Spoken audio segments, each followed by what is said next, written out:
Welcome to ComicLingo. Watch, listen, read, and feel English naturally through manga-style dialogue and engaging storytelling.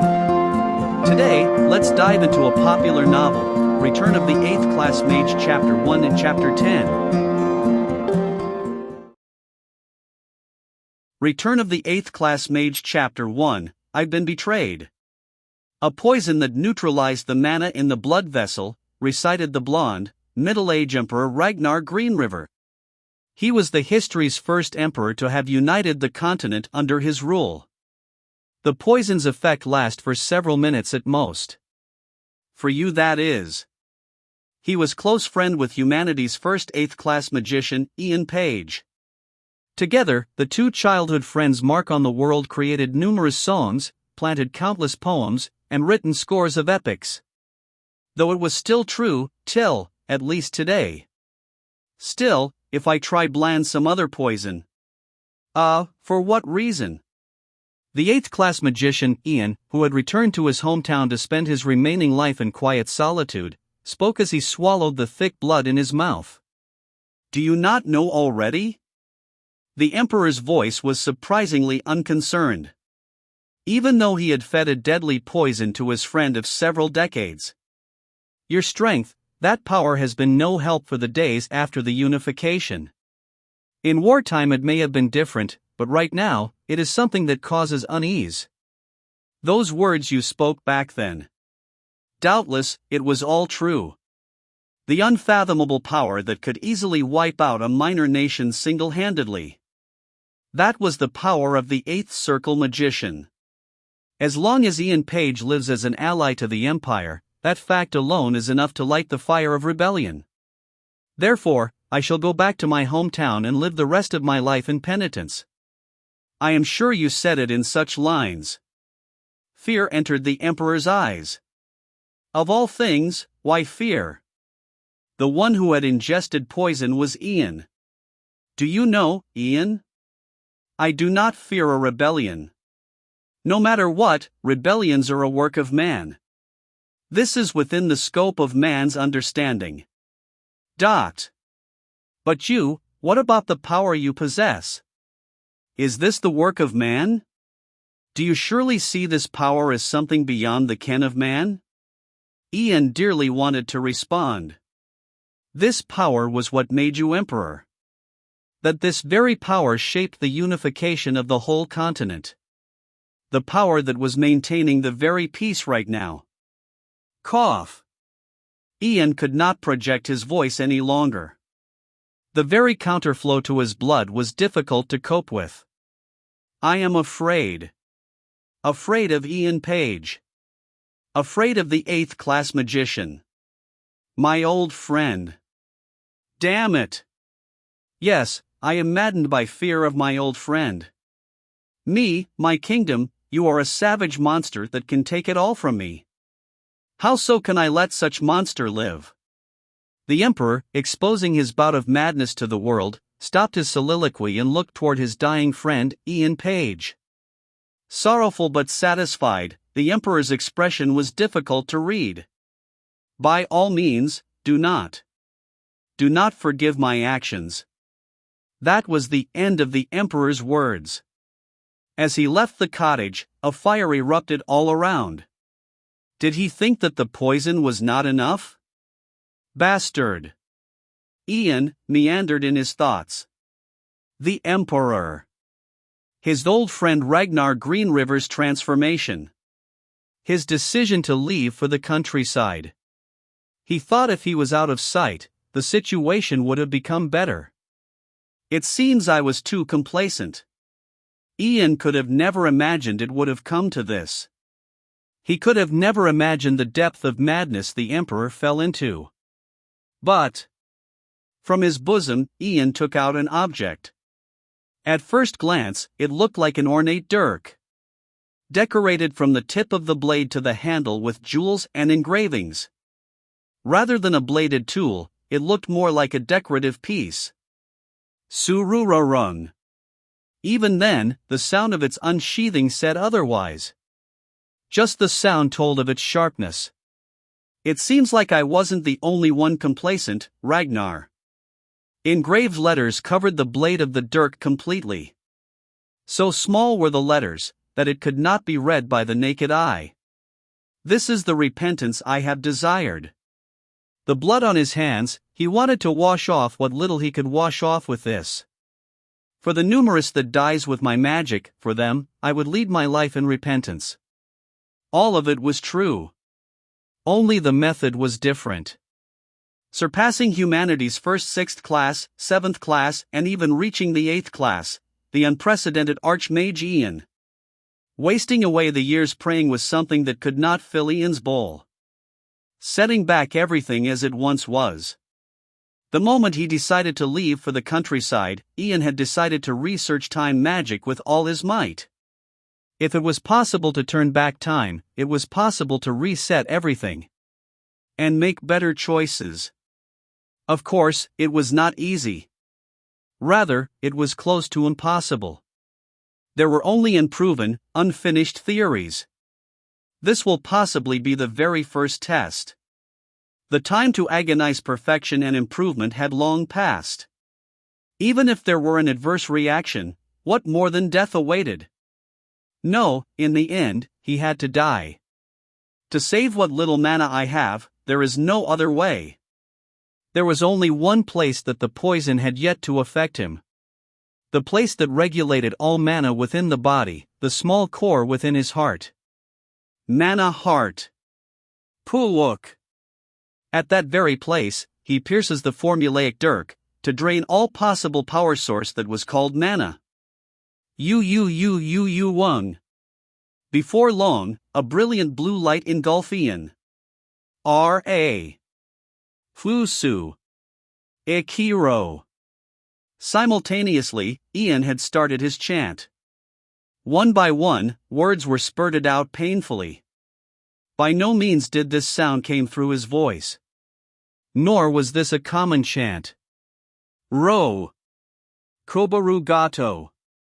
The dragon that was commonly known as the initiator of magic. They had created the ancient language, dragon chant. Zen. Shenigas. In the heart of the mountain, when the echoes of the reverberating dragon chant was about to come to a close. The dirk crumbled into dust and scattered. The intense blue light gradually hid the trace of the last vestige. Of the great Archmage Ian Page. Chapter 2, 30 years back to the past. Uorg. As Ian was regaining conscience, the very first thing he felt was nausea. The nausea was so bad, he felt like vomiting. What happened? Hurriedly, he searched his chest. Blood, wounds, pain, he did not feel any of it. He was certain something unusual happened. Ian, what is wrong with you? Ian's heart skipped a beat. Even nausea disappeared for the moment. Such unforgettable, familiar voice. That memorable voice, that voice he missed so terribly, tickled his left ear. M.O., mother. His mother that departed long ago. The voice of Vanessa Page. Never could Ian have known that a day would come that he would meet her again. Did I succeed? Or did I fell into world of the dead? Clasping his mother's hand tightly, Ian looked around. Next. Jess from Lloyd Village. Lloyd? There is a village named Lloyd? The village is very far apart and rural. Humph. No matter, go in. Is there really a true mage inside? Well, you will know if you go in, ain't it? Ah. Yes. A row of thousands of children seemed to have lined up for this. Mixed in this line was Ian and Vanessa. Controlling the surging crowds were the rough, ugly-looking soldiers from the Lord's castle. A flag with an ivory tower symbol fluttered atop the pure white tent. Drinking in the scenery, Ian could judge his current situation. I seem to have succeeded. His smaller hands were further proof of his success. He had traveled exactly 30 years back. Back before the continent was unified under Green River's name. He could guess the exact number of years because of the current situation. All the children were lined up to be examined. Every region was enforced to do the mana reaction test. It was mandatory test for every child who turned 10 years old. Before coming back, Ian was 40 years old. By the consequence of logical deduction, he had traveled back 30 years into the past. I have come back further than I thought possible. Not 10, not 20, but 30 years. Of course, this was not a bad result. No, it was rather fantastic. I only tried to erase the blood on my hand. The reason he had delved into Dragon Chant, his pursuit of time magic, was to erase any evidence of the destruction he wrought with his magic. To pull out the root and branch of history, and change it completely. Such was his vindication before he was poisoned by the Emperor. Well, I simply can't let it end again with a knife in my back. By the pretext of being friend, he had made many concessions. By the virtue of being loyal, he had been more than tolerant. This had led to the unlimited misery. His best of friend, Emperor Ragnar, turning traitor. Being used of his life, in the end, all it led to was his death. This life I have been given, I shall not be led by anyone. For such conviction to be proven true, he had to find it again. The power of the 8th class mage, and advance above that power. Why not? For he had already walked that path once. He would run toward it in a breath of a moment and aim much further forward. Next. As Ian came to the resolution of the heart, it was his turn for the mana reaction test. I will be back. Ian tried to comfort his mother, whose face was full of worry. Walking forward to the soldier in front of the tent, he spoke, Ian, from Mogrian village. Mogrian. Ah, are you the son of our Vanessa?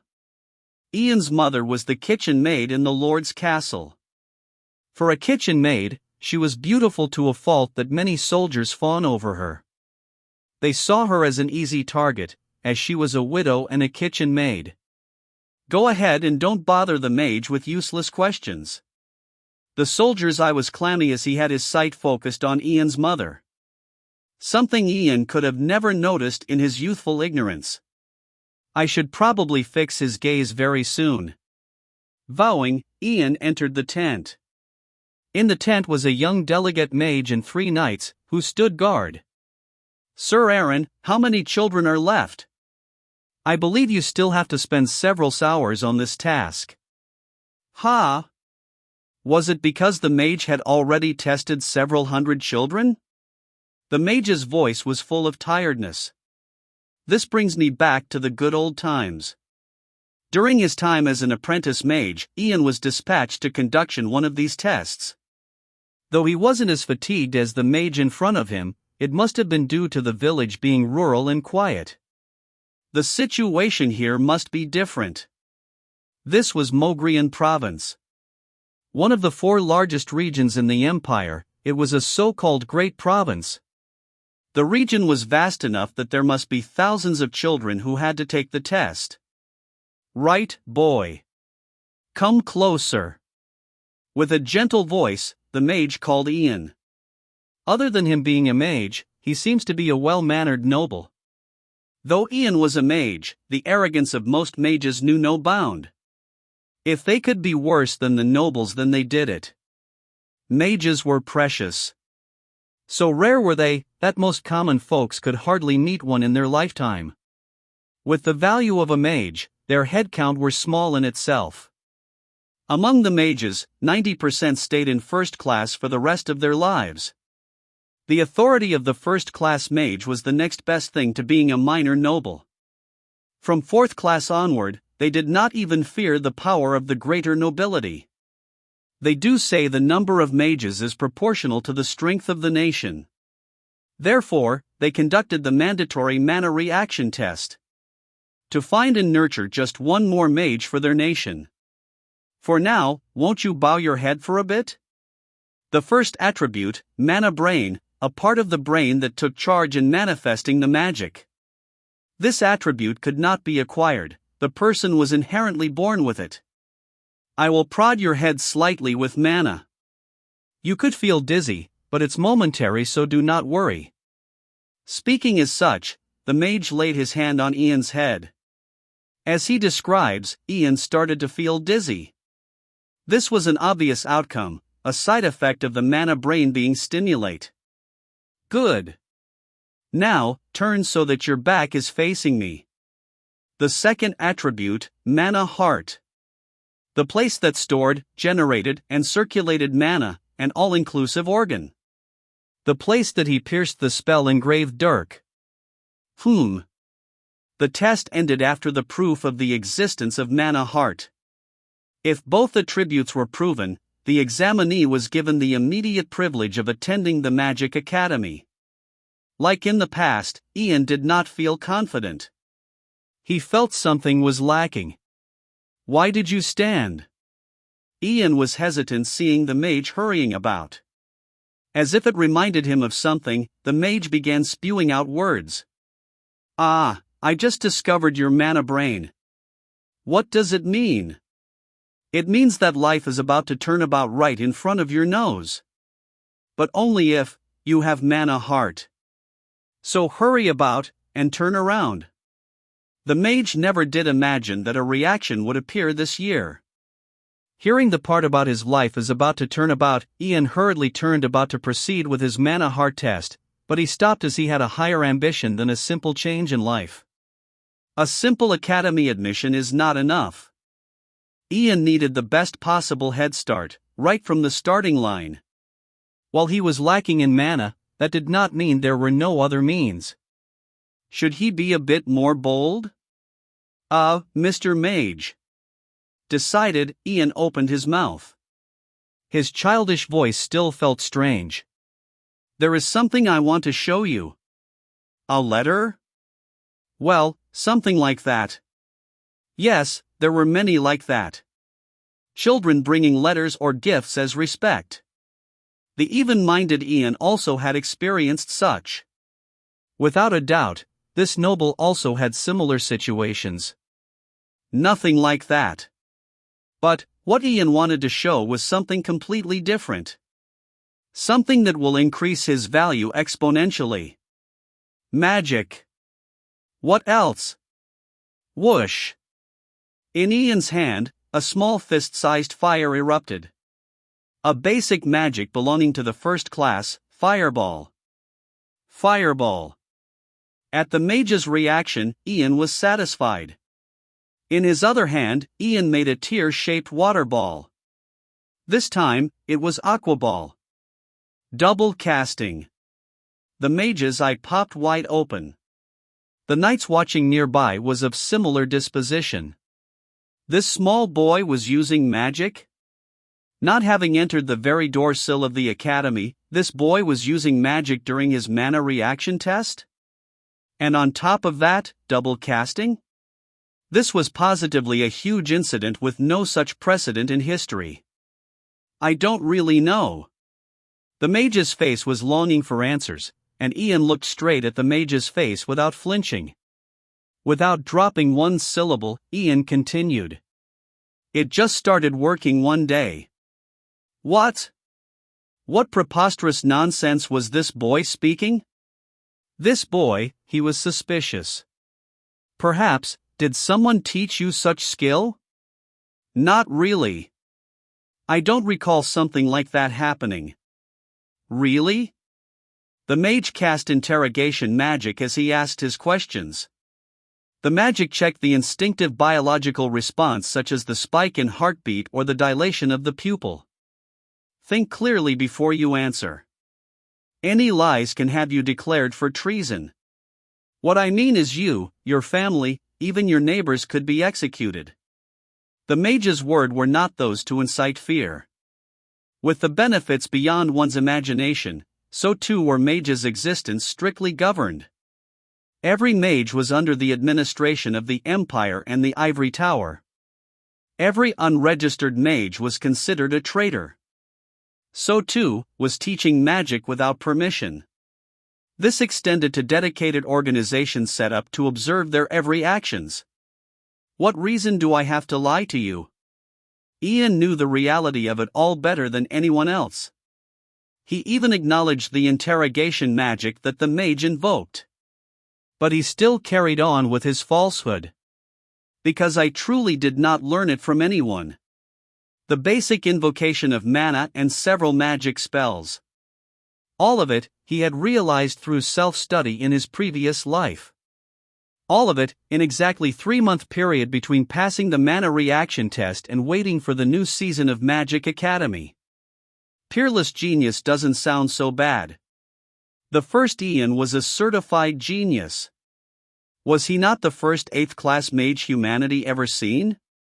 Just that in his previous life, he was an ordinary genius. In this new life, he would be a legendary existence among the mages, a genius among genius that would associate him with the first mage. Hoo! The mage's mouth split open and out of it, laughter came. There were so many suspicious angles with the story the child was spewing. But the problem was, the interrogation magic was not working.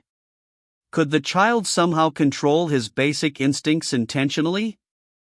To fool the interrogation magic? But that's preposterous. The mage could affirm, such act was impossible. Only spies who assimilated daily in the utmost, extreme training could be this unresponsive. There are 2 conclusions to this. Either this boy was history's most premier spy. Or he possesses talent of the first mage. A legend any mage would have heard at least once. To the common folks, they believed magic had its root in the dragons. For the mages, they believed in the first mage. Both side is beyond my wildest imagination. As the mage's inmost thought was beginning to skew to the later. "Ple, please stop this. Shoo. Don't you know there are important people inside?" The sound of squabble could be heard outside. From the soldier guarding the flap of the tent, and Ian's mother. Chapter 3, A Place Where Blood Can't Be Seen, 1. Mother? Without any hesitation, Ian rushed out of the tent. The 3 knights and conducting mage followed. Shoo! Stop playing hard to get. I know you miss the touch of a real man. What? What humiliating words. Seems he laid his hands on mother's body. Come on, have a listen. Don't you feel lonely at night after being a widow for 7 years? There are plenty men who will sneak into your bed if you just let the door open. Ha! The soldier who was sexually insulting mother was stunned. Of course, because of the mage and knights. Seems he doesn't care at all about Vanessa's son, Ian. What is this ruckus? One of the knights, who is named Aaron, asked. There was a natural-born solemnness in his low voice. It is nothing, sir. This degraded kitchen maid dared to look inside the tent. I was scolding. Degraded? Ian cut into his excuse. How dare you? Don't you see I'm talking to nobles here? Now he started rebuking Ian. Totally different reaction from the soldier compared to the attitude he just showed to the mage and knights. Well, I understand that's how the rank system works. Then, Mr. Mage. Am I mage now? The mage can't give a straight answer to the sudden question of Ian. Can this little boy be called a mage? Far from officially being enrolled as a mage, he hasn't even received admission to the academy. Officially, he is not a mage yet. However, he self-studied the management of mana. Furthermore, he is able to cast first-class magic. The Royal and the Ivory Tower will be alerted. To adopt this boy into the Empire, by any means necessary. The boy who contains unfathomable talents. Literally, it is only a matter of time. It didn't take long for the conducting mage to make a decision. He is a mage. Official confirmation by the conducting mage. Suddenly, all the eyes focused on Ian. Although Ian stood solid, without any emotional swaying. He continued the conversation. So what is my rank now? Equivalent to Empire nobles. How about my mother? Same. If you wish. Now Ian looked at the knights. Did you hear that? My mother and I, from now on, are noble. Surarung. While Aaron, who was sensible enough to understand Ian's intention, drew the first sword. Sururu. Surarung, asterisk. Two other knights drew their swords too. Insulting and noble is applicable to instant execution. Aaron's brutal declaration reached the soldier's ear. That was what Ian intended. Ha! The soldier still didn't understand the situation. After he rolled his eye few times, finally he was able to conclude this situation. So, the boy is a mage. Vanessa is the mother of the boy. So that means Heek. E/N, just a moment of shocking revelation. Not just shocked, but he started to drivel on the ground. Please spare my life. He quickly bowed down, hammering his head on the ground. Now, the apologies were targeted to Ian, neither knight nor mage. The tide has turned.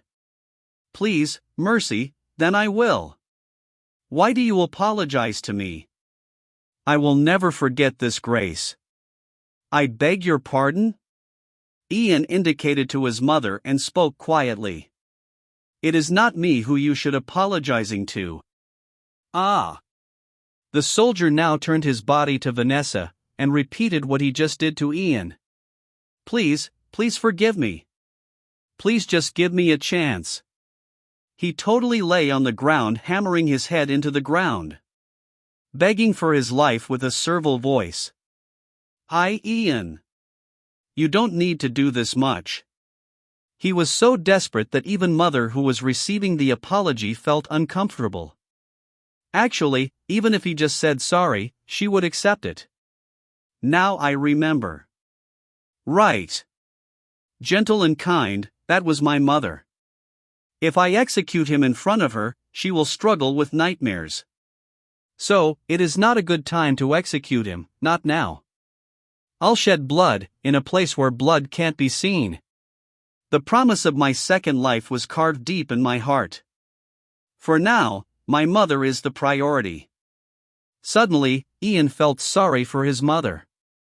In his former life, he couldn't protect his mother. He was immature, didn't understand much. At that time, I was too young. In his former life, Ian was a newbie, just entered into the academy.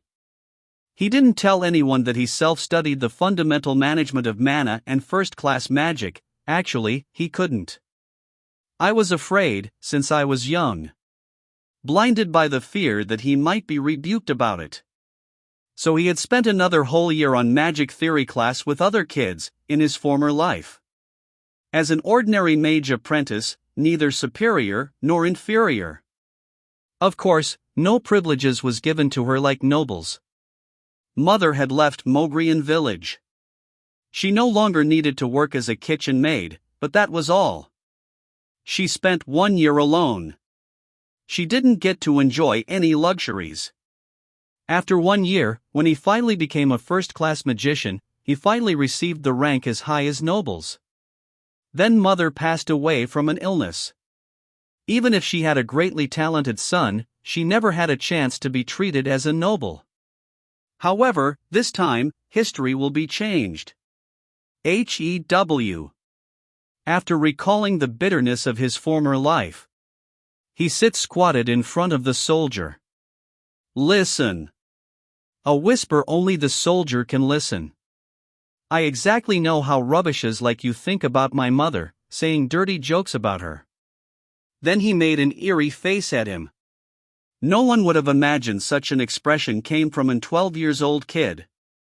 So what you saw, and heard today, relay it to the bastards like you.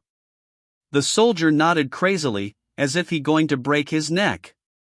From his shaking two eyes, his desire of survival was reflected to Ian. I will watch you.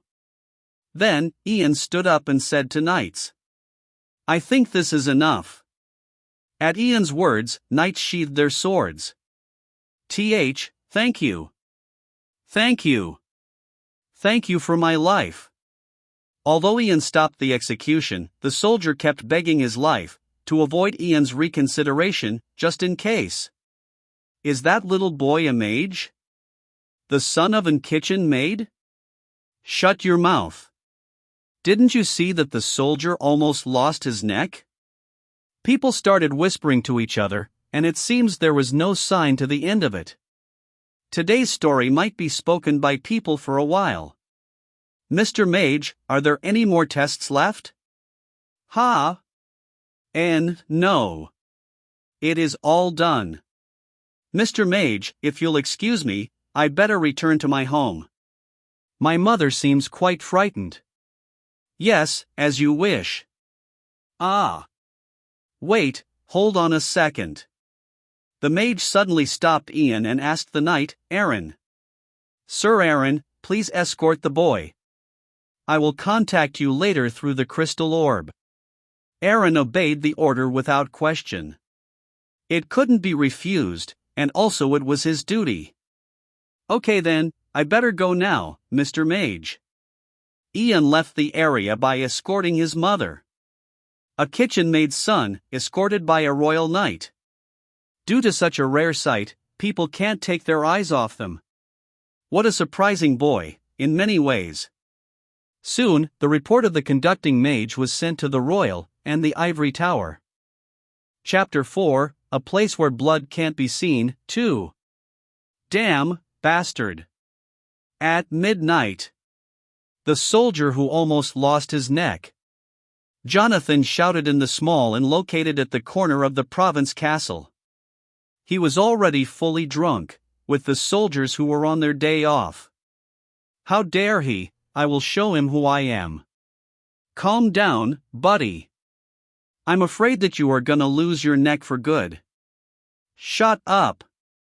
Whose side are you on? He raised his voice, neglecting his colleague's advice. We don't take any side, we are just scared that the sparks may fly in our faces. Just take care of yourself, and forget about it for now. The one you are trying to fight against is a mage, buddy. A mage. Humph. Take care of myself? A magie? Gulguk. Jonathan emptied the whole jug quickly. Bullshit. He smashed the jug on the ground. Seems he didn't keep Ian's warning in his mind. Damn. You just ruined my mood. Hey, innkeeper. I'll pay for it later. Sir, it has already been a month at you. Do you think I'm a thief? Ha! I told you I'll pay for it. Seems he hasn't paid for a month. As a small business operator, they couldn't dare to anything against a province veteran soldier. Sigh. After Jonathan left, the innkeeper sighed deeply. The other soldiers also shook their heads. Humph, he boasted a lot about connections with a noble, now look at him. Even the noble he bootlicked won't be able to deal with the mage. Are you serious? Not just that small noble he bootlicked, but even the great landlord has to crawl under the ivory tower. This time, Jonathan is in big trouble, ha ha ha. Everyone now started to run Jonathan down. Jonathan must have had a bad reputation between colleagues, too. By the way, Vanessa, that chick now got the jackpot. I was wondering the first time when she fell in love with some ugly man who looked like an oak, who knew he gave birth to a mage. If I were female, I would have rushed to him as well. What was that oak-like man's name? He had a sir in his name as well, didn't he? Page, ah. Fran Page. Oh yeah. You brainy. From Jonathan, now stories moved to Ian. Was that man a mage as well? Stupid man, Do you think a mage always has a mage son? It's not? In most case the son is just ordinary man. Are you joking me? How do you even know that? Ahem, there are always ways to know. While discussion of the fat soldier had started, Jonathan was walking street fully inebriated. I will do any means necessary. Even walking straight seems hard for Jonathan now. In front of that brat. I'll, with Vanessa, burp. He now hiccuped and shouted loudly. He. Jonathan started making a lusty face. Then he stopped at an riverside. He wanted to pee in it. Why is it uneasy to untie? Do you underlook me as well? Now he started to rebuke his waist belt as well. Well, what a shame to him. Burp first was that mage, now you make me beg. Didn't I tell you before? I will be watching you. A sudden voice came from his back. It was that moment that Jonathan looked back urgently. Paralyze. Jonathan's body paralyzed and he couldn't move his body anymore. He can't look back further, can't run away. Only thing he could do was breathing. You won't able to move for a while.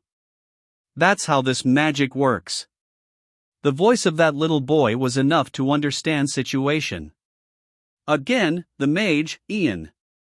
What was it again you said? What will you do with my mother, in front of me? Herg. Jonathan struggled against the magic. A vein popped out on his forehead. Here is the story of Jonathan. One day, he was insulted by the son of degraded kitchen maid. He drank that night to forget the humiliation. He drank until he became totally unconscious, and there were witnesses at the inn. It was the story of the Jonathan today. Even though he lost control, he wanted to pee and his body instinct led him near the riverside. However, the riverside was slippery, and there was Noon who can help him. Indeed, it looks quite dangerous for a fully drunken man. Ian finished the story, then pushed Jonathan into river. Splash! Jonathan fell into river and his head reached the river first. If Ian left him like that, he will drown. I thought about it a lot. Should I shed blood again? The reason I researched the dragon chant was to erase the blood on my hand. If I can turn time back, I swear that I will not shed innocent blood, make my own unregretful choice. The voice was small, Jonathan might not be able to hear this story. But actually, probably that's not I wanted. Now I can see that thanks to you. Ian continued his story. Maybe, it is now his soliloquy. I found that I haven't wanted to erase the blood. But just don't want others to see the blood on my hands. That's what I didn't like. Another face of every war hero. A stigma, that innocent victims were involved in his massacre. Now, Jonathan's struggling nearly stopped. By any means, do not forgive my action. A man who poisoned me once told me this as well. What was the Emperor's thought? Now, Ian was able to guess it slightly. Ian returned to the inn, not his house. The size of a little cottage the mom and son had was too small to host Aaron, who has a big body. So they decided to live in a nearby inn. Ian and his mother used the same room and Aaron stayed next door. I feel a headache. Ian safely arrived to the inn. He had felt the headache since he come back to the inn. It was a reaction due to insufficient mana in his body. Didn't expect one paralyzed spell to have emptied my mana. He expected he won't be able to use it twice, though. A little boy's body, who hadn't started mana breath yet. Quantity of mana in this whole body must be small. There is still a limit for Ian's body, although it has potential to become 8th class later. It's fortunate the reaction ended as a headache. As the red heart cycles the blood flow, the mana heart stacks, and cycles the mana. Of course, there is a limit to the stacking of mana as well. Mages called it mana pool. What Ian only needs to improve now was his mana pool. He still remembers all the spell mechanisms. I better start mana meditation from now on. There were a few ways to increase mana the pool permanently. Mana breath was one of the most standard ways to increase it. A special way of breathing that stimulates the mana heart, which is located inside of the heart. Specifically, the mana breath that Ian invented was superior. Much more efficient compared to Academy's mana breath. I often imagined, what if I invented this mana breath earlier? He invented this mana breath when he was 34. Even starting the new breath late, it allowed him to grow further. What level can I reach from now, this time? Furthermore, an unprecedented genius young mage now goes to the Academy. They will support him as much as they can. I can engross many elixirs. In addition, even artifacts. How much stronger can I be? I couldn't even imagine the result. Let's start. Ian sat down. It was necessary to do mana breath to calm down his headache. Ian tried to be as quiet as possible to avoid interrupting his mother's sleep. He can see that her face became well. Would it be because of the brighter future for her only precious son? It seems she forgot about the soldier. That's a relief. First day he time traveled. He felt comfortable and started to focus on the mana breath. Chapter 5, Guest to the House of Mogrian, 1. The Great Continent was divided into 3 countries. The Green River Empire, the Coldwood Empire and the Republic of Lo. All of these countries operate an institution, called a communication post. It worked as an emergency calls for each country. These posts were held on specific places within certain distance from others, to supplement the communication magic, which has limited range, by relaying from post to post. Thanks to the communication post, the Royal and the Ivory Tower were able to receive the report before the afternoon. What are your thoughts? Tower Lord? Great capital of Green River, Green Riverdium. Where the Most Highborn rules the country. At the royal office, Terry Greenriver asked. Nothing is certain yet, Your Highness. An old man with a white beard spoke uncertainly. The man was a Tower Lord of the Ivory Tower, 5th class Archmage, Habert. But. The middle-aged emperor glanced his eyes with interest. In Human's history, there were only a few mages who have managed to reach 5th class. Fortunately, this lit old man became one of them. Stop boasting. Do you think I wouldn't know that?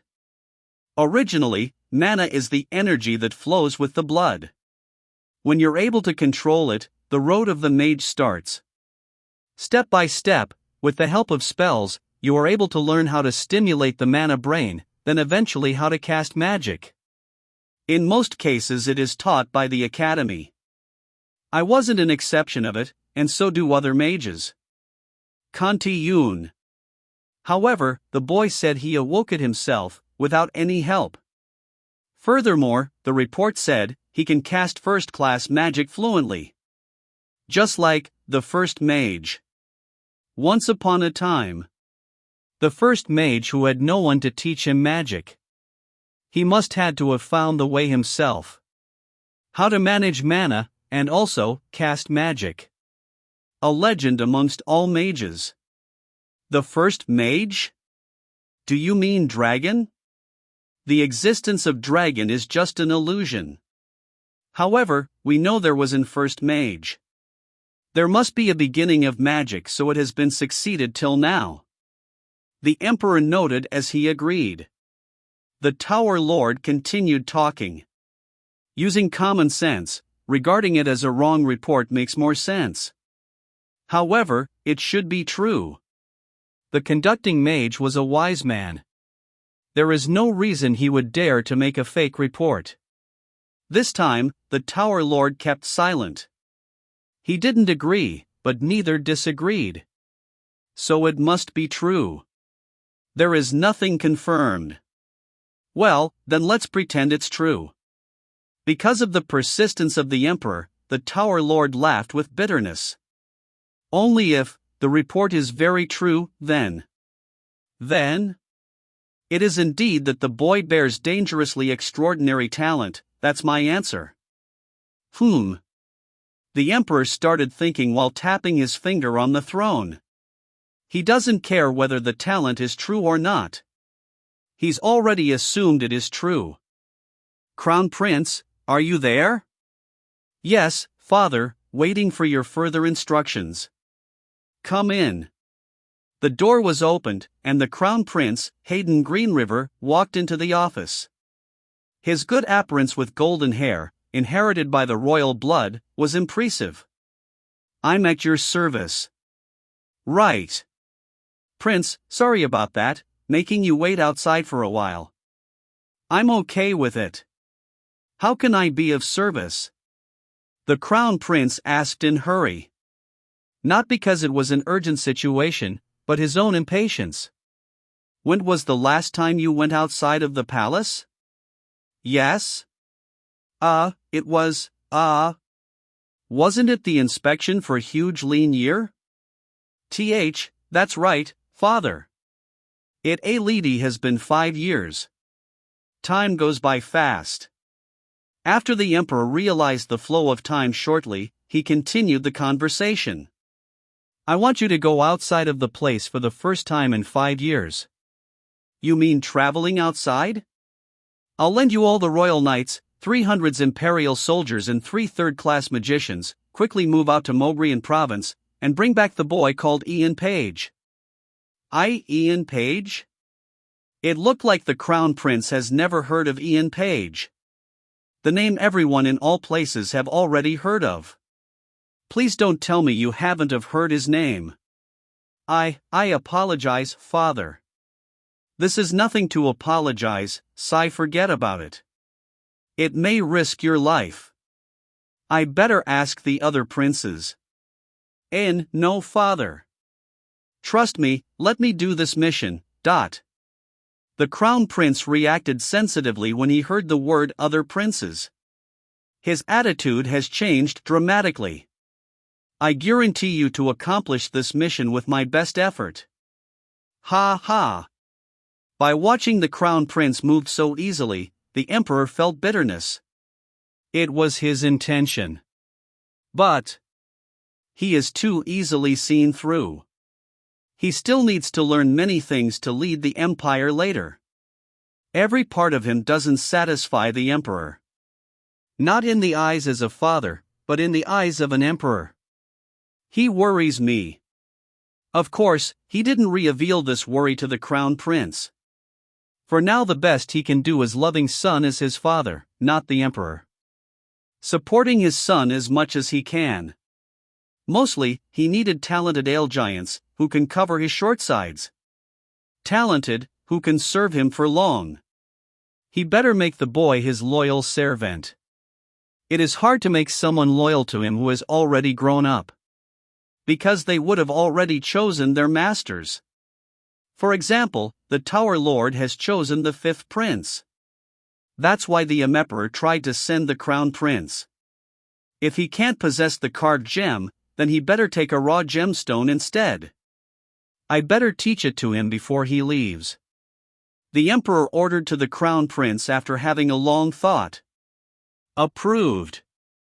Now go back and prepare for the mission. Traveling to the north side will be a long journey. There was silence after the Crown Prince left the office. Then, if you will excuse me, I better off now as well. It was the Tower Lord who broke the silence. Why don't you stay a bit longer? As you know, mages hate traveling around. If I don't start to pursue them from now, it might be hard to arrange 3 mages on the mission, before the Crown Prince leaves. Ha ha ha. Indeed. You may leave now. The Tower Lord left the office. His steps, however, not headed to Ivory Tower, but the side palace, where the princess stays. particularly the palace of the fifth prince, Ragnar Green River. Ian focused on mana breath until morning without sleep. Although he hadn't sleep, his body was fully refreshed as if he had deep sleep.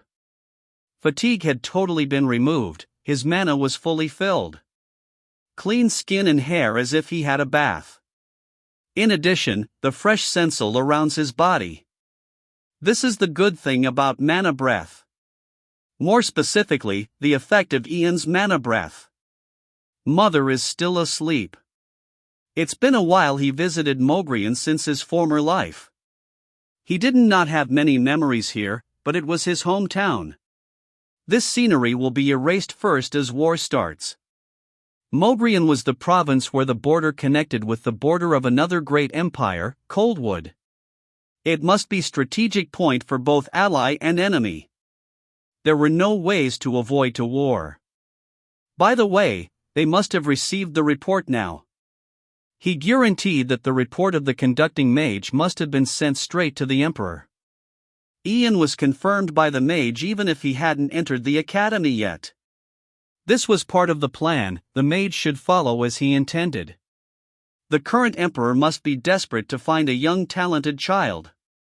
Not for him, but for his first son. The immature crown prince, Hayden Green River. The old fox of Ivory Tower probably started to support the fifth prince. The old fox of Ivory Tower. Ian's expression that points towards the current Tower Lord, Habert. They may want me as much as the Emperor does. Soon, the conflict between the Royal and the Ivory Tower would start. Since it happened when Ian was young, he couldn't remember in detail. Story that he read from the book or heard from Ragnar. He just guessed the situation from those sources. What I can be sure of is, whatever side I stand with, I will be welcomed. The primary object now is regaining the strength as former life. He will stand any side that provides shortest way to recover his strength. Whether Emperor's side or Ivory Tower. Or, stay neutral. Whatever side I take, I won't be controlled by them this time. After a thought, Ian left the room quietly. It was still too early, so the first floor was empty. However, it sounded quite noisy out there. The source of noise came from the street where Doravin was. What's going on? Ian quickly focused mana on his ear. He put his ear to the wall of the inn. Because of the mana amplification, he could hear clearly the sounds. So is he staying in this inn? That's right. He came with the knight with the big body. We came to the right location, then. Ian had no idea of the voice asking, but the voice answering was the innkeeper. In addition, he could hear many voices from outside. It was obvious that they came for Ian. With the comrades. Mr. Mage, let's start. Huh, Mage? Start what? Just then. Ian, Mage of the Empire, come out and receive the order of the Emperor. Ugh! Ian almost lost his ear. The sound was already amplified by Ian. Worse yet, the mage outside amplified once more on his voice. It was the voice of the conducting mage, who Ian met yesterday. Chapter 6, Guest to the House of Mogrian, 2. Order of the Emperor? Ian expected they would take action quickly, but this was beyond his expectations. Not even a day has passed. Are they trying to put dibs on me? Ian walked out the inn with a smile. Tens of soldiers were standing out the door. The province knights stood in line neatly. Of course, the conducting mage and royal knights who were escorting the mage stood at the front of the line. Seems like you have already awoken. The conducting mage who saw Ian said. Our emperor has sent this order to you. Follow me, kneel down your left leg and for the right leg. The mage didn't expect Ian to know the royal manners. However, Ian's knowledge of royal manners were perfect. What, he's just a 12-year-old kid. Actually, Royal manners weren't that difficult to follow. But Ian walked out and knelt down so fluently, as if he had done this a lot. "Sir, what are you waiting for?" "Ah." The mage awoke from his daydreaming as Ian asked. He took out the crystal orb from his sleeve. Then he put his mana in it. Whir! With a weak vibration, it started to glow blue. Then, the light started to squirm, then it formed a letter in the air. A magical order that was transferred by a communication post. Ian Page, the Imperial Mage, received this order. When the light was almost finished forming the letters, the conducting mage started to read the message. At that moment, everyone nearby him knelt down. In the confusion of moment, the innkeeper forward to kneel down. "I order you in the name of the first stream of Green River, from now on Ian Page is constituted to the Imperial Mage, and approve of his name being recorded on the sacred list of the Ivory Tower." Record of the name of a kid who hadn't even entered the academy. It was a very shocking and unprecedented declaration.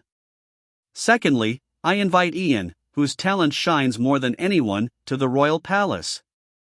I send my crown prince as a journey mate. I wish him to have a good time with the prince. The second message was shocking. It was shocking enough to stir people in that area. Ian barely managed to stop himself laughing at it. Come on, the purpose of it is so obvious. Sending the crown prince as a journey mate? He must be bringing an enormous amount of people together. Bringing the other princes in other regions wouldn't have this huge of a welcome. Lastly, the conducting mage continued to read the message. The message wasn't finished. Before the journey mate I sent arrives here, I order the House of Mogrian to protect and provide good quality service and supplies to Ian. Do their best on this order. The last part of the message satisfied Ian. It means Ian is going to stay in the province castle. He needed a good place to focus on his mana breath. It is 100 times better than a cottage or small inn to mana breath. If Ian was just a kid who only knew about magic, not politics, he would have moved and bowed to the direction of the palace. This is the last of the messages. The conducting mage ended his reading, while looking at Ian carefully. He is not an ordinary kid, indeed. Ian's life dramatically turned into not just good, but unimaginably favored in just one single day. However, he is far from being happy, but he just stays calm during the whole message. A normal person would jump with joy and crying in this situation. Is it because he is an extraordinary genius? The conducting mage can't imagine anything other than that. Even he was a second-class mage, who is quite rare in the whole world, he felt a different level between him and the boy. Mr. Mage. The voice stopped his thinking. It was the voice of the Knight of Mogrian. May I bring him to the province castle? Yes, you may. As the mage allowed, the knight now headed to Ian. Maybe due to the knight's tanned face, he looks more like a mercenary rather than a knight. Anhltl, the captain of the new Mogrian Knights, came here to bring you by the order of the great Mogrian landlord. His attitude was quite gentle, compared to his appearance. According to the order of the Emperor, I will protect Mr. Page, to provide the best service and supplies possible for you. Needless to say, your mother will be treated same. There was nothing to postpone. My mother was a kitchen maid of the province castle. But now she enters the castle as a noble lady. She must feel very dramatic. There were many people that lived in the house of Mogrian. The landlord and his wife, children with the surname Mogrian, and numerous servants. Every one of these people were now waiting for Ian outside of the castle, more precisely, waiting for the message of the Emperor. Why are they so late? Of course. Using magic doesn't mean his blood has been changed. What's the relation between being late and blood? Because all the degraded people are born lazy. The children of Mogrian chatted. boys and girls who seemed to be aged between 12 to 14. It seemed the boy was the oldest. Be careful with your mouth. The middle-aged man who rebuked them. He was the great landlord, Marcus Mogrian. He is a mage and a guest of our house. But. Ha! Are you going to against royal order? To him, there was nothing more important than the order of the emperor for now. Not because of being loyal or catching a chance for a promotion, but because he felt something serious was going on. This treatment is too dramatic.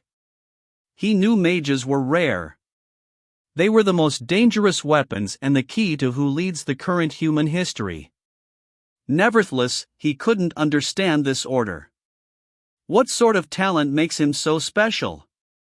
He ended it with just a simple conclusion. The talent that far exceeded humankind's knowledge. The talent that the royal and ivory tower desired so much. The talent even many other countries will try to make their own.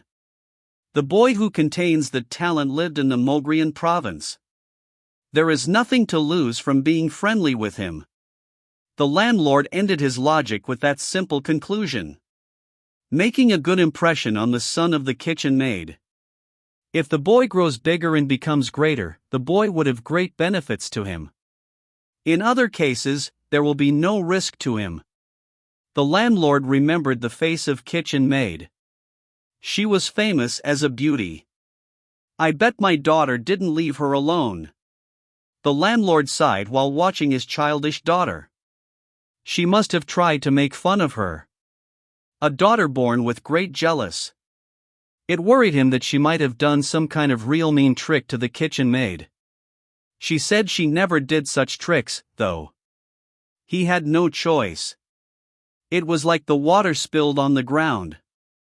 The only choice left for him was to act carefully from now on. There he is.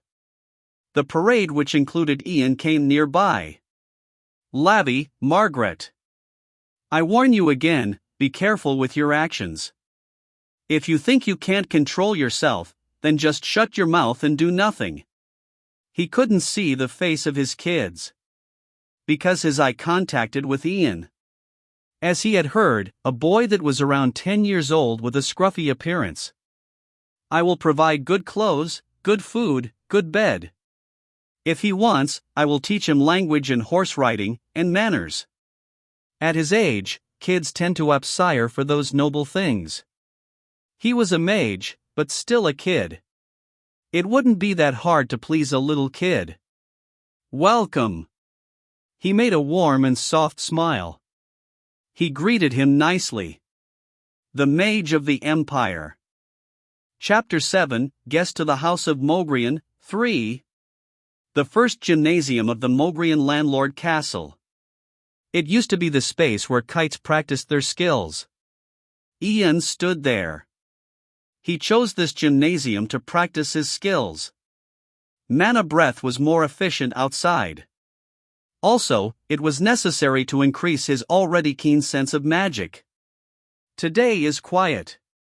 Many servants had sneaked into this gymnasium recently. What is the mage going to do at the gymnasium?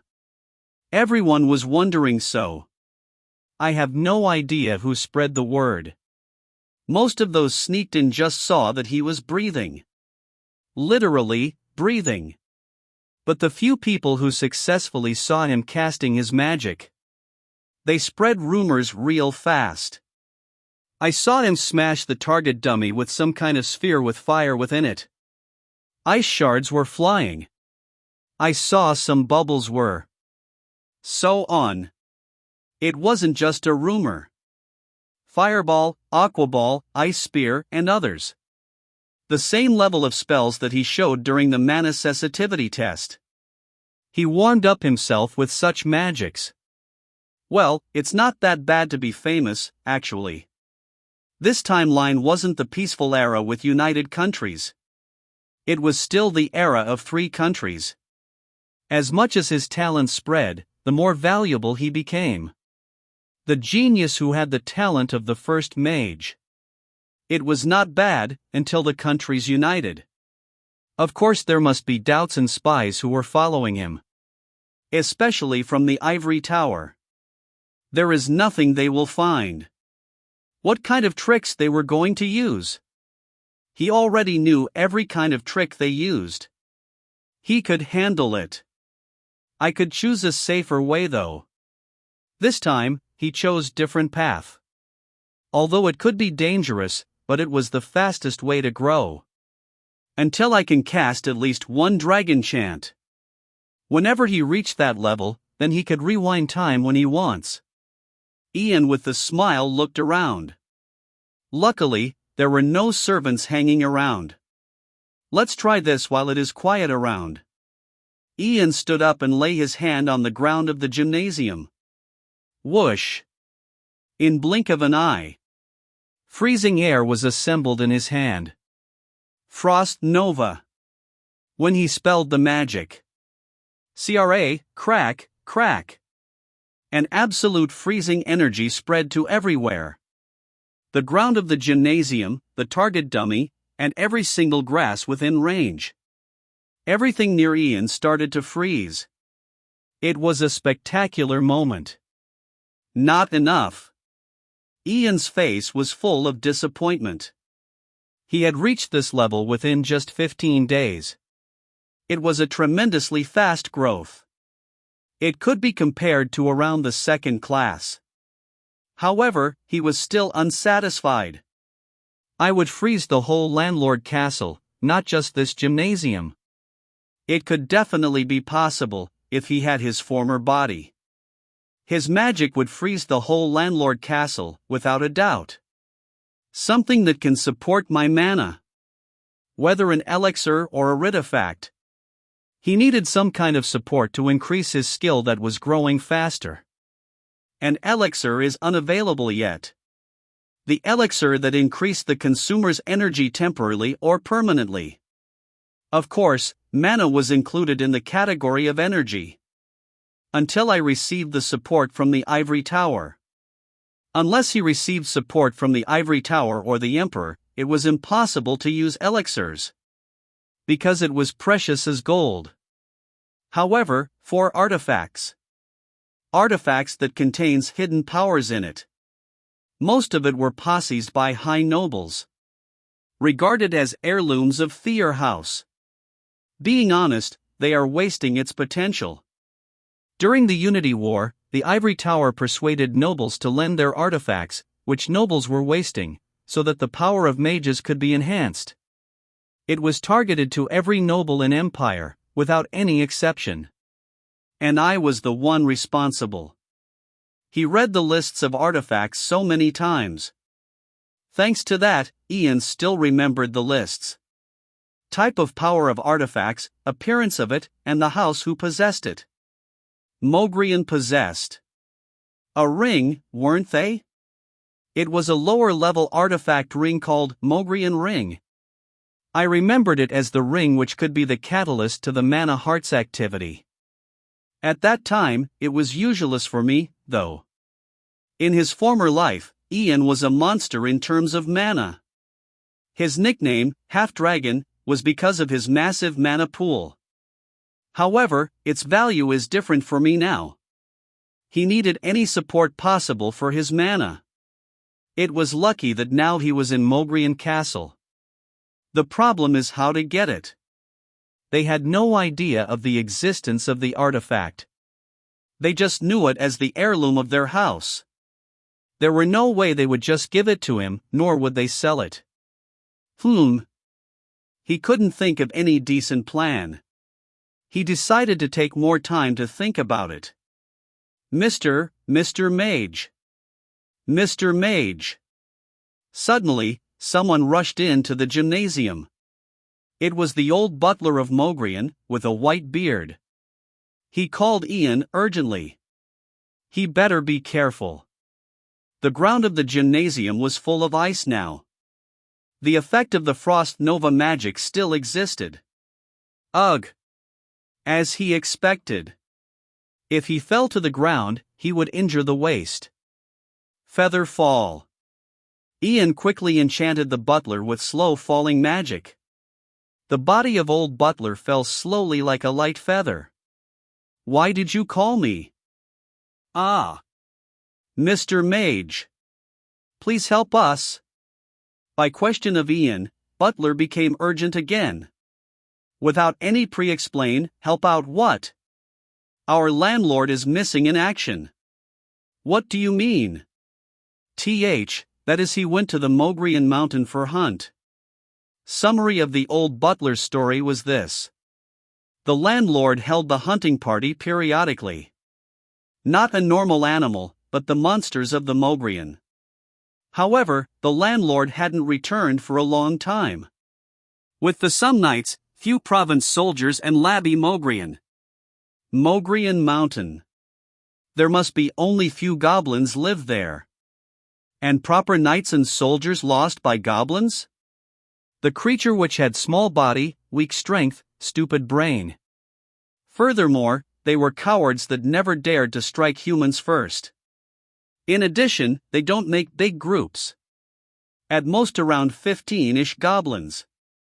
Also, the landlord must have kept hunting periodically because there used to be no problem about it. By reports of scouts, there were trails. Few goblin corpses, and human blood spreaded around. Were they really defeated by goblins? It is not right time for him to die. The great landlord Marcus Mogrian's supposed to die later. In the former life, he was assassinated by an enemy country just before the First Unity War starts. Neither was his son. Ian still clearly remembered the story of Labby Mogrian. The stupid boy who ran away just after war started. He abandoned the Mogrian province. He got executed as far as Ian remembered. Periodical hunt means. The landlord and his son must have this hunt in former life, as well. It shouldn't be affected by Ian's revolution. He may came back alive.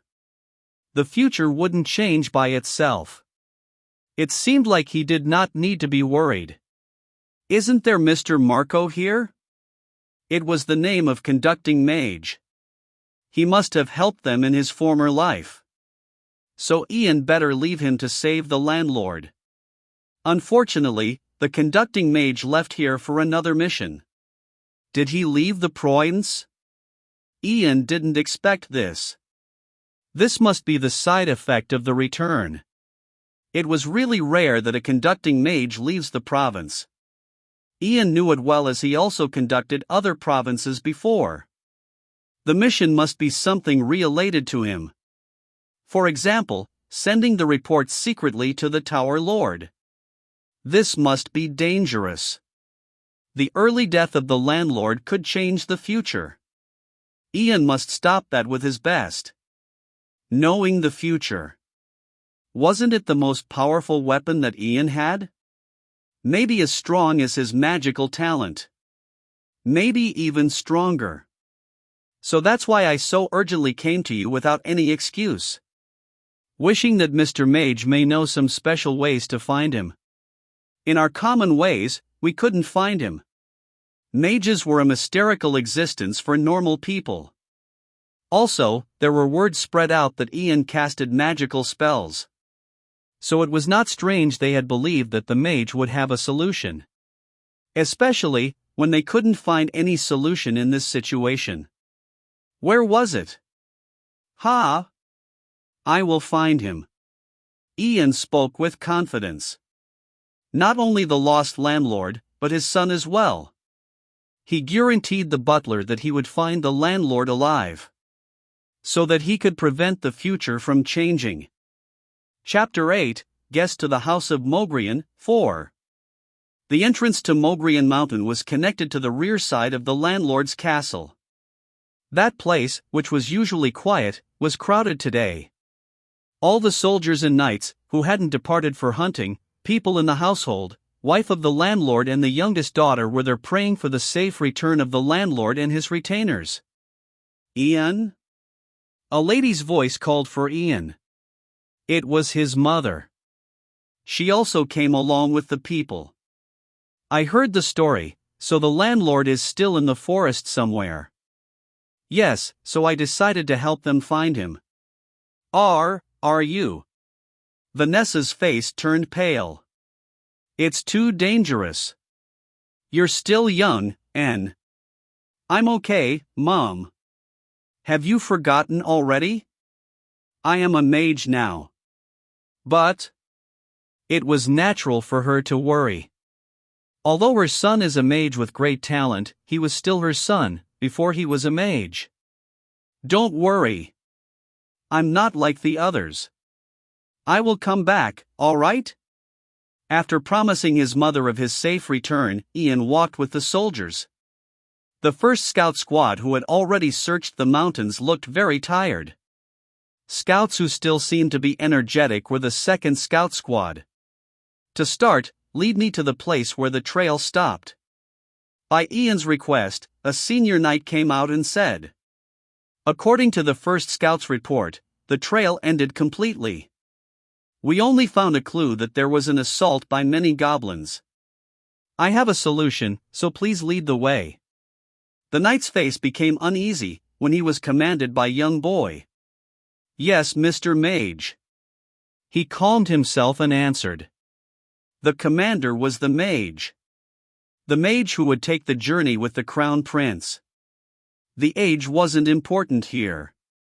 If nobles had rank, mages had rank and power.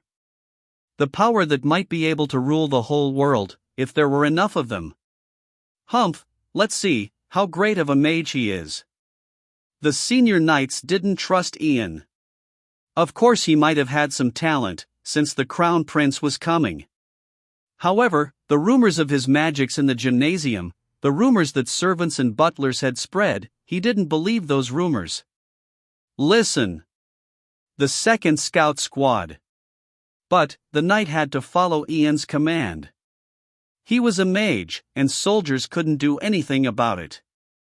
The first squad hadn't found any critical clues. It was unlikely the second squad would find something important either. However, the landlord was missing. The knight had to rely on anything he could. As Mr. Mage commanded, climb the mountain. Knights and soldiers of the second scout squad rearranged their line. Suddenly, just before they started their march. There. Someone pulled Ian's sleeve. A girl with ginger hair, only daughter of landlord, Margaret Mogrian. By the appearance, she looked about 4 years older than Ian. My father, brother, save them, please. Her face was covered by her tears and snot. If you save them anything, I'll do anything for you. I can ask my daddy to give you money, lands, and servants. So, please. Her attitude had changed completely compared to the morning. I heard that she spoke to my mother badly. It sounded Margaret often acted badly to her. Actually, more like she just revealed her jealousy to the beautiful kitchen maid. Ian found something on Margaret's finger. Precisely, the ring on her right index finger. It had some special aura. Mogrian ring? It must be the low-level artifact, Mogrian ring. It seemed the landlord succeeded it to the daughter, not his reclaimer. I'll find him for you. Really? The confirmation from Ian turned Margaret's face to bright. But, keep your promise. I'm serious. Everything you want. Have a think about it while I am scouting. Think about it? What is he talking about? Margaret couldn't understand. Ian added words to help her understand. I don't want the things you have promised. Then what do? That's the thing you need to think about. Then Ian looked another side, and Margaret followed his eyesight. There was Vanessa, whose face was filled with worry. She quickly turned away her eye from Vanessa, as she understood. Her face revealed her complicated mind. And he continued the conversation. Margaret's face contained little bit of fear of him. The ring. Ring? Lend it to me. She felt embarrassed. Not only her, but the people of Mogrian. It seemed they had no idea of the existence of artifact. Why is that? I can feel mana from it. Mana? It will help me to find the people. So? Margaret couldn't decide easily. It wasn't just an ordinary ring, but the heirloom of her house. The heirloom that her father gave to Margaret specially. But Ian said it has some mana in it. Mostly, he said it will help him to find her father. Oh, okay. The ring was handed in to Ian. His finger was still too small, so he had to put it on his thumb. Pit-a-pat. Just after he wore the ring, he could feel his mana hearts beating. This feeling, Ian liked it. Let's go. He turned away from young noble girl. He stepped on the dirt of the mountain with the scouts. Generally, the course wasn't that tough. In contrast, there was a wide path like a street. It was the evidence that they had hunted quite often. Do we need to go in deeply? Ian broke his silence and asked the knight. It's not that far from here where the trail starts. Does he normally start the hunt from there? No, goblins usually come out from a deeper area. Wait, that is strange. The face of the knight became more serious. I heard that he went to hunt periodically. Yes, every first day of the month. It wasn't anything special. So they were all used to it. I mean, the hunting route of the hunters. Hunters indicated the landlord and his companies. In Goblin's eye, they were just goblin hunters. So that means they might have ambushed them. Are you saying goblins do ambush? The knight didn't agree with it. It's impossible that they can come up with such a plan, as it was well known that their intelligence was quite low. As a humanoid monster, they had some kind of intelligence, but it was only estimated to be around the same as a 3-year-old boy. These creatures dared to have the courage to strike first, and ambush the hunters by analyzing the route? Impossible. Unless it was the hobgoblin which lived in the southern great grass field, far away from here, it was nearly impossible for goblins who lived within the province. When Ian's thinking reached to this point, here, as you can see, all of this area is. The scout team and Ian reached the point. Humans' red blood trails and goblins' green blood trails. It was obvious that there was a battle. However, there were no human corpses. There were only goblin corpses on the ground. Had our side's victims' corpses been already collected? The knight shook his head. We couldn't find anyone when we first found this area. It meant goblins took them all. Whether alive or dead. There are so many strange points. Firstly, the scale of the battle was too big. There are more than 10 goblin corpses around here. When they assaulted, there must have been hundreds of them. They don't make a group like this. They usually formed as a small village and hunted animals or collected berries. However, this trail showed that there were hundreds of goblins that assaulted them. Ian was quite curious about this. Is there someone who rules them? Having high intelligence, power, and desire to gather all the goblins around the mountain. The high-class creature which had charisma. Is there any other monsters living in this mountain? As I know of, none. Thinking wouldn't solve this problem. Now he had to take some action. Conjure. With quiet spells, Ian raised up his index finger. He started to draw the silver magical formula in the air. Wolf Spirit. Once he completed the magical formula, he triggered his second spell. Then the sliver lights became thicker. The magical door opened slowly. The silver light came out from the gap between the door. Wool. Suddenly, the soldiers were confused. Strange growls came out from the magical formula. It was the howling of a wolf. What? Where are the sounds coming from? Didn't he say wolf spirit? But it sounds a bit weird. When the whispers became quiet, something small came out from the formula while struggling. Then, plop, it fell to the ground. Whoa, wolf? As the soldier said, it was a wolf. Out of nowhere, a wolf was summoned. But, the wolf was little bit strange. It was a wolf, but arf, arf. Cute growling, with the size of a puppy. Unsharpened teeth as it was not grown completely. The tail was waving towards Ian. A pup. As someone described, it was a pup. Precisely, it was a pup wolf spirit. Chapter 9, Guest to the House of Morgrian, 5. If Ian didn't say that it was a wolf, people would definitely have thought that it was a puppy. A puppy which had sharp eyes. That's what it looked like. In my former life, I used to be able to summon a much bigger one. For his current mana pool, it was enough. Otherwise, he would be drained of all his mana. That's why conjure magics are not famous.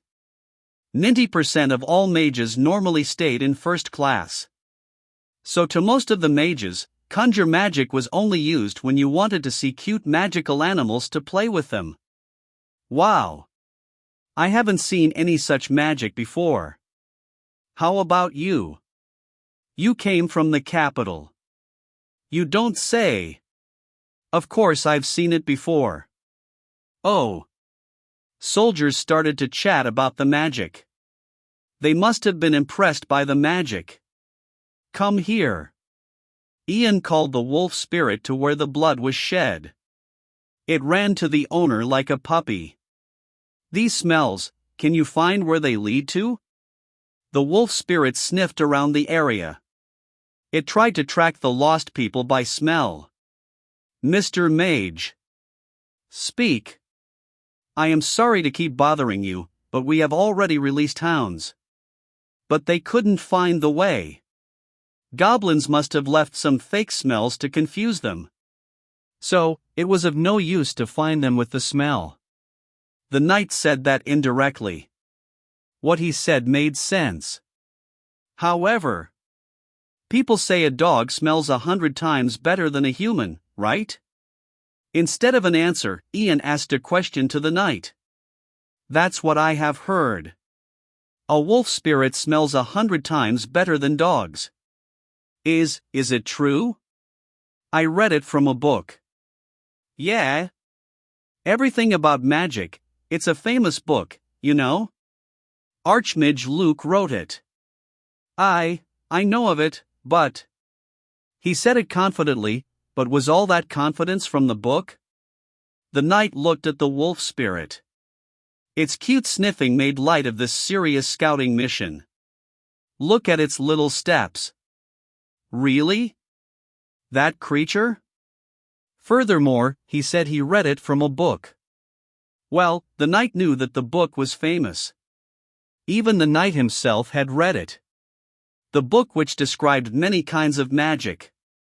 It was written by a legendary mage. But still. Damn. Can Ian really be trusted? When the knight's doubt was growing larger. Howl. Howl, asterisk. The wolf spirit stopped sniffing and started to growl. It sounded like it wanted them to follow it. It was. Let's move. Everyone, including Ian, started to move. The wolf spirit led the way. By moving around busily, it kept finding the trails. It must have been similar in the world of his former life. The conducting mage Marco must have chosen the same way. Asterisk sniff. Sniff, asterisk. It ran through the forest relentlessly. Animals of the forest saw its body and ran away. Even beasts were no exception. Although it was a pup, but still it was a spirit of the beast. It looked like any beast could swallow it with a single bite, though. Pant pant. The soldiers' breath were getting rough. Going deeper and deeper into the forest. If people went further, they might lose their way. When they started to worry about how to get back. Grrrrrr. The wolf spirit suddenly stopped. Not just stopped, but it took an alert position. Stop. By Ian's order. Halt. The veteran knight stopped the others. They lowered their bodies. Rustle, rustle. Ian carefully stepped forward. A valley? In front of them, there was a huge valley. It was so deep that no one could fall off safely. There was a cave which was located on the valley's rounded wall. It was the perfect place for a den. Look there! A soldier who was looking down the valley shouted urgently. Everyone's face turned pale. Is it even possible? Goblins. At the very bottom of the valley. There was a shocking scenery that awaited them. I can't even count how many there are. The goblins were gathered there. It was simple to describe the situation. But the problem was their numbers. By glancing through, there were more than 500 goblins. At that moment, doom, doom, doom, doom, doom. To the heavy sounds of a drum, the goblins started to move. Quickly, they formed a circle, with a gap in the center. Also, they made a way which led to the center. Like trained soldiers, they moved neatly. What is that? At the spot where all scouts were looking, an unknown monster was moving through the way the goblins had made. Hobgoblin? This time, Ian was also surprised. Vague as a male human, light pink skin. It must be the hobgoblin that Ian had thought of shortly before. But, how? Hobgoblins only live in the southern great grass field. That's what Ian had learned before. From now on, it seemed he was wrong. So, it was acting as a leader to them. What he could be sure of was that it ruled over the goblins as a king. The king of every goblin on the mountain. Doom, doom, doom. Again, the drums started to bang. More goblins appeared from the cave at the rounded wall of the valley. They came out of the cave carrying something. Landlord. The veteran knight said while standing up quickly. It was the landlord, who was being carried by the goblins. He is still alive. Also, our captain. It was not only the landlord. His son, Lavi Mogrian. James, the captain of the Mogrian Knights. Also the other surviving knights and soldiers. All of them were fettered and dragged out to the center. Kayak. Kayak. Kayak. Kayak asterisk. The shout of the goblins shook the valley. They started to throw filth at the lined humans. The valley was filled with hatred and madness. The execution of the humans had started. Sru wrong. The veteran knight drew his sword. Others did the same. We need to protect our landlord. They started to approach the cliff to climb down the valley. All of you guys will die. Ian told them. There were too many goblins. They would never win the battle. But we can't just sit here and do nothing. Of course, they wouldn't listen. Everyone lost their mind after they saw the landlord. Ian had expected this. Just stay here and watch. What? Those were Ian's last words. He moved down to the valley without any hesitation. Mr. Mage. Feather fall. The veteran knight shouted because of shock. Because he didn't climb down through the side wall. He, literally, just jumped off. It meant he would crash down. Ha! But Ian didn't crash. Instead, he was falling slowly, moving diagonally, leaving a trail behind him. It was the effect of the slow falling magic. I will land at the proper place. At the very center of the goblins. So he will land very close to the landlords and other knights and soldiers. He might be able to finish the goblins with a single blow. By squeezing out the maximum power of the ring, there was a possibility. Most of all, they were all gathered in a nice shape. I need to draw my full power from the very depth of my mana pool. Ian started to draw in his mana. The mana flowed to his right hand and it started releasing a freezing energy. As it cooled, it formed icicles in the air. Kayak! Kayak! Kayak! As he approached, the shouts got louder. The unique voice of goblins, which sounds like rupturing metal. It wasn't pleasant to hear. A little bit more. Ian twisted his body and sharpened his landing angle, so that he can land at the very center of the execution area. A little bit more. He could see the landlord and people. Still, there was a distance between him and the people. A little bit more. Now he has almost arrived near them. He quietly flooded his mana to his legs, so that it could handle the shock of landing. Kayak? One by one, goblins started to recognize him. A human who was descending slowly. The hobgoblin gripped his axe. Cancel.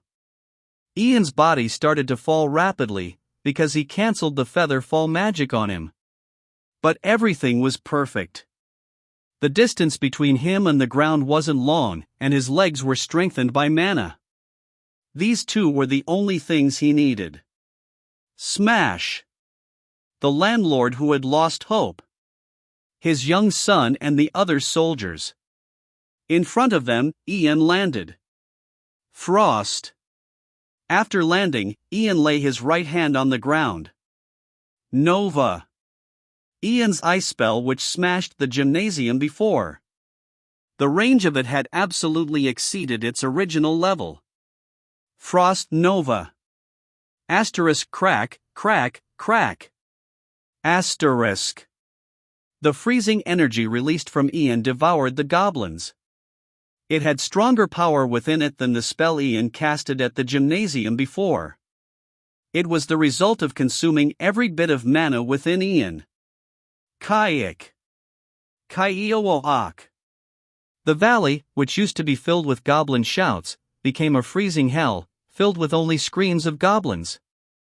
That is the power of a mage that could only be imagined through books. Scouts who observed its true power upon the valley. They were speechless and blinked their eyes in astonishment.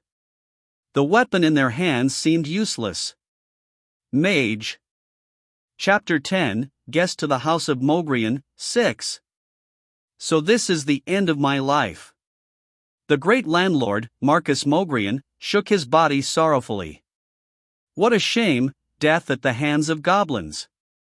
All the nobles and bards would make fun of him and his house. I should have saved my son, Labby, at least. Hunting monsters was just a hobby to him.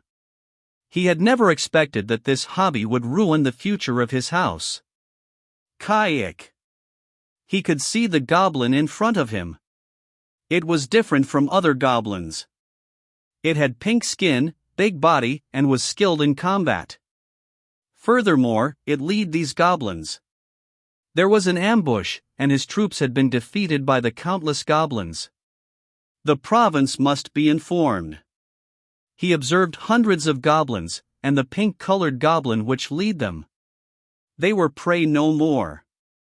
They were like dangerous bandits now. Smash!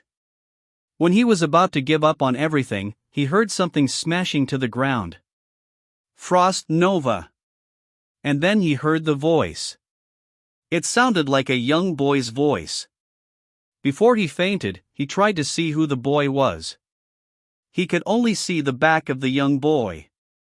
That boy must be. Freezing hell has been spread. The valley was filled with the desperate screams of goblins.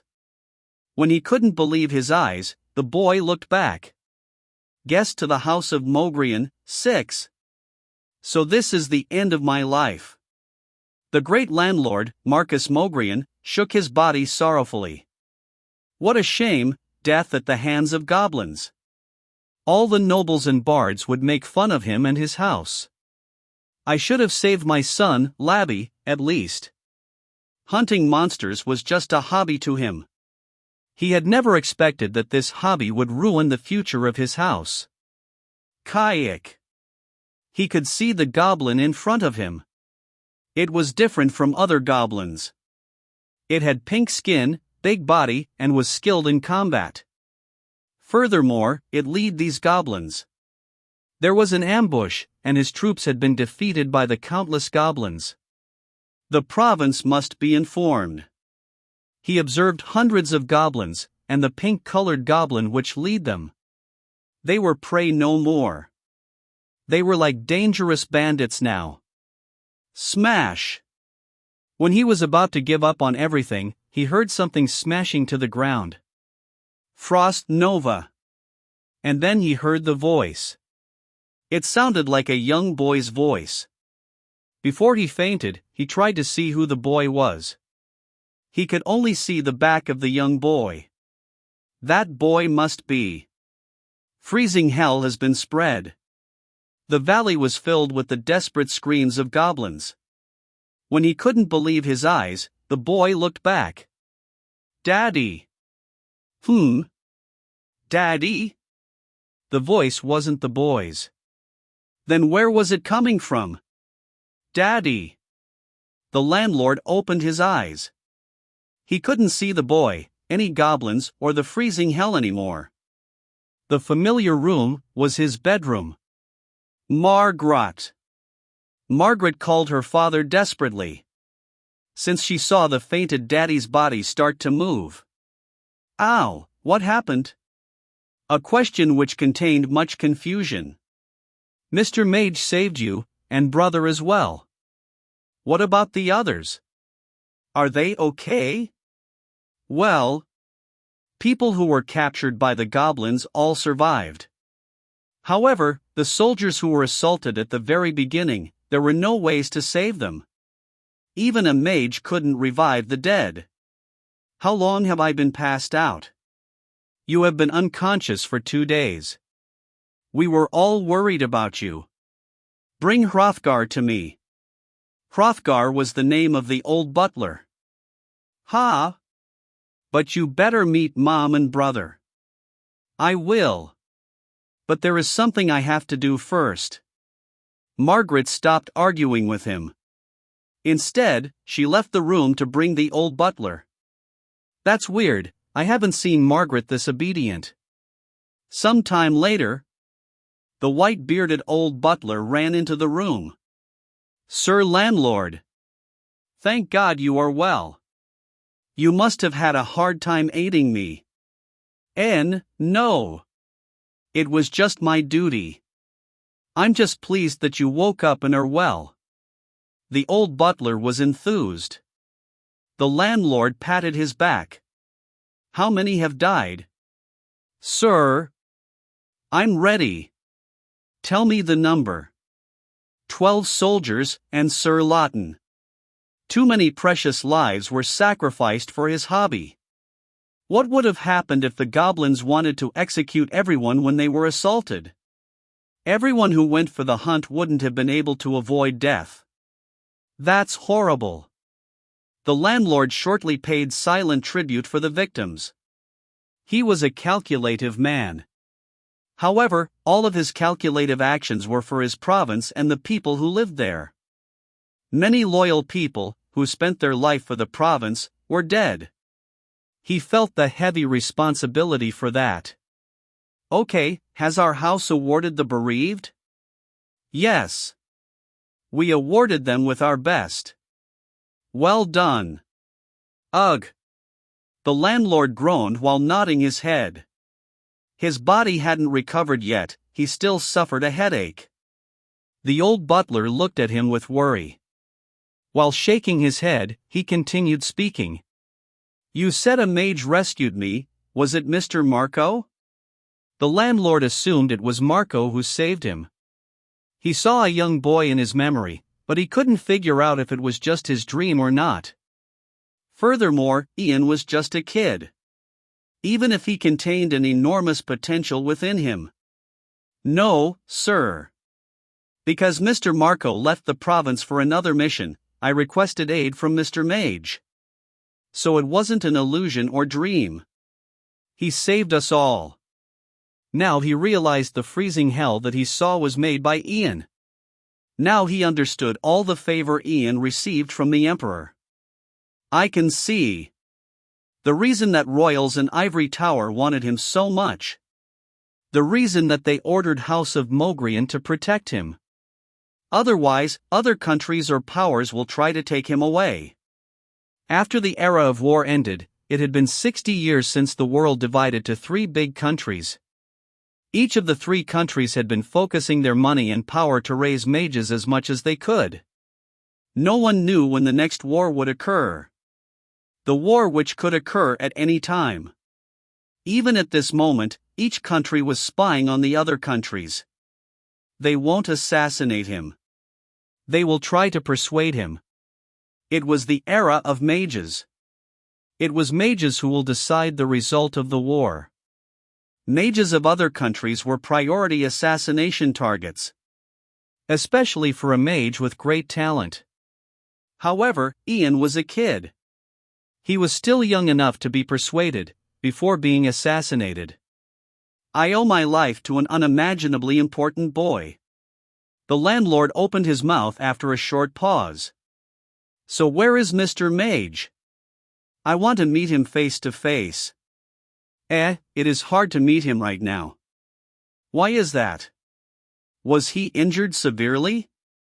No, he is fine. But... The old butler stopped for a while. Then he continued his words with an embarrassed face. He went out for selling. Selling? While the landlord was awake in his castle, Ian was talking with other people. At the valley which was once the den of goblins. All of Theseus' corpses are of the finest quality. I haven't seen anything like this. A fat middle-aged man, dressed in luxurious clothes, said to Ian respectfully. It should be. I froze them before they died. That's right. What a wise decision you made. The middle-aged man was a merchant who operated the biggest trading company in this province, called the Furian Trading Company. How much would these be? Ian was trading now. Why waste goblin corpses? If it was left here, it would be rotten after it thawed. It was better to sell it rather than just let it go to waste. Let's see. 621 goblin corpses of the finest quality, and then monster bodies were worth a lot. Each part of the body was used by alchemists as precious ingredients. And there were demands for it in other fields as well. Of course, goblin corpses were not expensive. It was a weak and common monster. But this time, the number of corpses were huge. 1 hobgoblin corpse. Wow! I didn't expect to see this corpse in this area, really. Ian also agreed with it. It was very unusual that a hobgoblin appeared here. It needed to be examined later. Anyway, it would be worth at least 1,000 gold. The merchant carefully looked at Ian's face while he mumbled the end of his words. Although Ian was young, he was a mage. A mage who massacred hundreds of goblins alone. He didn't dare to cheat him. It might increase his benefits, but he didn't want to risk his life. Of course, as I said, at least 1,000 gold. Ian hadn't changed his face at all. Was the suggested price unsatisfactory to him? As I said, it's at least. I am satisfied with the price. The price the merchant suggested satisfied Ian. He was just thinking about what he was going to do with the money. Is there? Ian had decided, and he continued his word. Is there any good alchemist in this province? What sort of? I am looking for an alchemist who is good at brewing elixirs. Few days ago, Ian didn't consider elixirs to improve his level, because he hadn't had any money. But now, the situation had changed. Maybe it was impossible to buy the highest quality elixirs, but he would be able to afford a few elixirs with an average level. Of course there is. He lives in the Lloyd village over there. He came from the capital. He said he came to this north side to find a specific rare herb. His name is. The merchant paused to remember the name of alchemist. Ah. Lidio.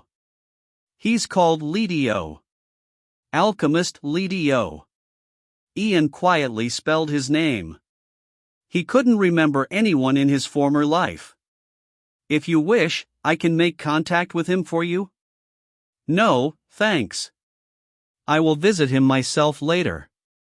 After Ian finished the conversation, he left the valley. Dinner time of Mogrian Castle was about to start. The atmosphere of the province castle was filled with grief. People had died, and the landlord was unconsciousness. I wish he would wake up. The sorrowful heavy atmosphere caused Ian not able to eat his meal properly. Also, he couldn't leave his mother alone, in the castle with such grief. Ian moved towards to the castle quickly. That's the end of the web novel, Return of the 8th Class Mage, Chapter 1 to Chapter 10. Thank you for watching. Don't forget to like and subscribe to ComicLingo to catch the upcoming parts.